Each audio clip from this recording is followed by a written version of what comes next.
Hello दोस्तों, नमस्कार। क्या आपने कभी उत्तराखंड के बारे में जानने की कोशिश की कि आखिर उत्तराखंड एक अनोखा राज्य क्यों है? क्यों इस जगह को इतना महत्व दिया जाता है? दोस्तों, ये तो आप सभी जानते हैं कि उत्तराखंड को देवभूमि के नाम से जाना जाता है, और आप ये भी जानते हो कि उत्तराखंड को देवभूमि क्यों कहा जाता है। अगर आप नहीं जानते तो आई बटन पे लिंक दिया हुआ है, आप क्लिक करके देख सकते हैं। अब बात करते हैं कि आखिर उत्तराखंड कब बना और कैसे बना, आखिर क्या क्या बदलाव आए जब यह उत्तराखंड अलग राज्य बना। तो दोस्तों, अगर आप देवभूमि से प्यार करते हो तो इस चैनल को सब्सक्राइब जरूर करें और बेल आइकन भी जरूर दबाएं, जिससे आपको उत्तराखंड से रिलेटेड वीडियो देखने को मिलती रहेंगी। चलिए दोस्तों, शुरू करते हैं आज की ये वीडियो। उत्तराखंड को देवभूमि और तपोभूमि माना गया है। मानस खंड का कुर्मांचल व कुमाऊं का नाम चंद राजाओं के शासनकाल में प्रचलित हुआ था। कुर्मांचल पर चंद राजाओं का शासन कत्यूरी के बाद प्रारंभ होकर सन 1790 तक रहा। 1790 में नेपाल की गोरखा सेना ने कुमाऊं पर आक्रमण कर दिया और कुमाऊं राज्य को अपने अधीन कर लिया। गोरखाओं का कुमाऊं पर सन 1790 से लेकर 1815 तक शासन रहा। सन 1815 में अंग्रेजों से अंतिम बार परास्त होने के बाद गोरखा सेना वापस चली गई, किंतु अंग्रेजों ने कुमाऊं का शासन चंद राजाओं को न देकर ईस्ट इंडिया कंपनी के अधीन कर दिया, और इस प्रकार कुमाऊं पर अंग्रेजों का शासन 1815 से आरंभ हुआ। दोस्तों, ऐतिहासिक विवरणों के अनुसार केदारखंड कई गढ़ों में विभक्त था। इन गढ़ों के अलग अलग राजा थे। राजाओं ने अपने अपने आधिपत्य वाले क्षेत्र पर साम्राज्य था। इतिहासकारों के अनुसार पवार वंश के राजा ने इन गढ़ों को अपने अधीन कर एक गढ़वाल राज्य की स्थापना की और श्रीनगर को अपनी राजधानी बनाया। केदारखंड का गढ़वाल नाम तभी प्रचलित हुआ था। सन 1803 में गोरखा सेना ने गढ़वाल राज्य पर आक्रमण कर गढ़वाल राज्य को अपने अधीन कर लिया।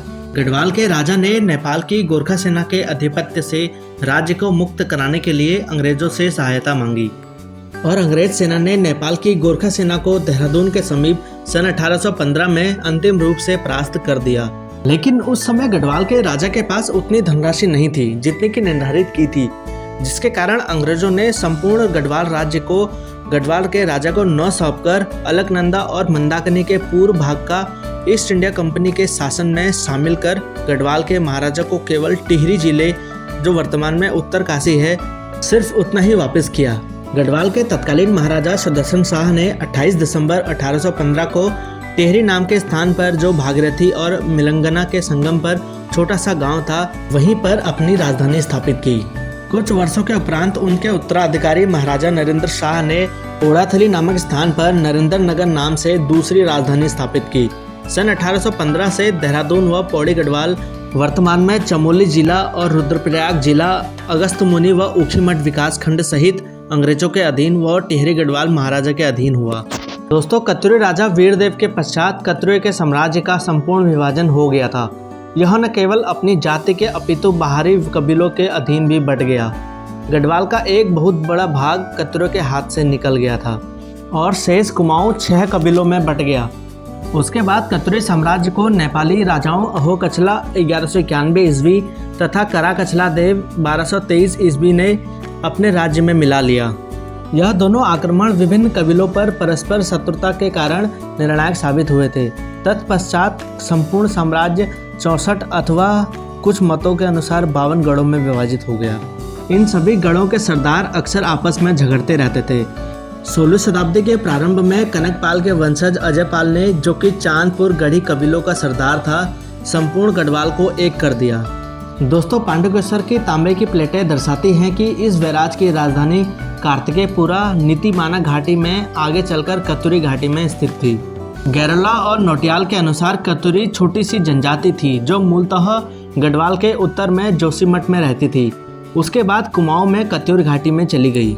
कत्यूरियों ने पौरवों और तिब्बती हमलावरों के पतन के बाद अपनी ताकत बढ़ाई तथा 7वीं शताब्दी के अंत और 8वीं शताब्दी के आरंभ में वे स्वतंत्र हो गए। दोस्तों, अक्टूबर 1815 में WG ट्रेल ने गढ़वाल तथा कुमाऊं के कमिश्नर का पदभार संभाला। उसके बाद क्रमशः बेटेन, बेफेट, हेनरी, रामसे, कर्नल फिशर, कॉम्बेड, पो इस डिवीज़न के कमिश्नर आए और उन्होंने कई सारे काम किए। अंग्रेजों के शासन के समय हरिद्वार से बद्रीनाथ और केदारनाथ तथा वहां से कुमाऊं के रामनगर क्षेत्र की तीर्थ यात्रा के लिए सड़कों का निर्माण हुआ। और ट्रेल ने 1827-28 में इसका उद्घाटन कर दुर्गम व शारीरिक कष्टों को आमंत्रित करते पथ को सुगम और आसान बनाया। दोस्तों, कुछ ही दशकों में गढ़वाल ने भारत में एक महत्वपूर्ण स्थान प्राप्त किया और सूरवीर जातियों की धरती के रूप में अपनी पहचान बनाई। लैंसडाउन नामक स्थान पर गढ़वाल के सैनिकों की गढ़वाल राइफल्स नाम से 2 रेजिमेंट स्थापित की गई। उसके बाद आधुनिक शिक्षा तथा जागरूकता ने गढ़वालियों को भारत की मुख्य धारा में अपना योगदान देने में बहुत सहायता की। इन्होंने आज़ादी के संघर्ष तथा सामाजिक आंदोलनों में भी भाग लिया। दोस्तों, आज़ादी के बाद 1947 में गढ़वाल कुमाऊं उत्तर प्रदेश का एक जिला बना। दोस्तों, उत्तराखंड पहले उत्तर प्रदेश का ही एक हिस्सा हुआ करता था, लेकिन पहाड़ी क्षेत्र होने के कारण उत्तर प्रदेश के पहाड़ी इलाकों का विकास नहीं हो पा रहा था। विकास नहीं होने के वजह से ग्रामीण लोगों ने उत्तराखंड को उत्तर प्रदेश से अलग करने की मांग की, मगर उस समय इस मांग को अनसुना कर दिया गया, जिसके बाद लोग आंदोलन पर उतर आए और इस दौरान पुलिस ने आंदोलनकारियों के साथ कई बार बर्बरता की। दोस्तों, भारत के आज़ाद होने से पहले ही उत्तराखंड को अलग करने की मांग जारी थी। सबसे पहले 1897 में उत्तराखंड को अलग राज्य बनाने की मांग उठी थी। धीरे धीरे यह मांग कई बार उठती रही। उत्तराखंड को पृथक राज्य बनाने की मांग सर्वप्रथम 5 मई 1938 को कांग्रेस के श्रीनगर गढ़वाल में आयोजित अधिवेशन में उठाई गई। उस समय इस मांग का समर्थन स्थानीय नेताओं के साथ साथ उस सभा में आए कांग्रेसी नेता जवाहरलाल नेहरू ने भी दिया। 1897 से लेकर 1994 तक यह मांग लगातार जारी रही। वहीं साल 1994 में इस मांग ने जन आंदोलन का रूप ले लिया और आखिरकार आंदोलन रंग लाया और उत्तराखंड भारत का 27वां राज्य बना। उत्तराखंड को अलग राज्य बनाने के लिए स्थानीय लोगों ने कई आंदोलन किए।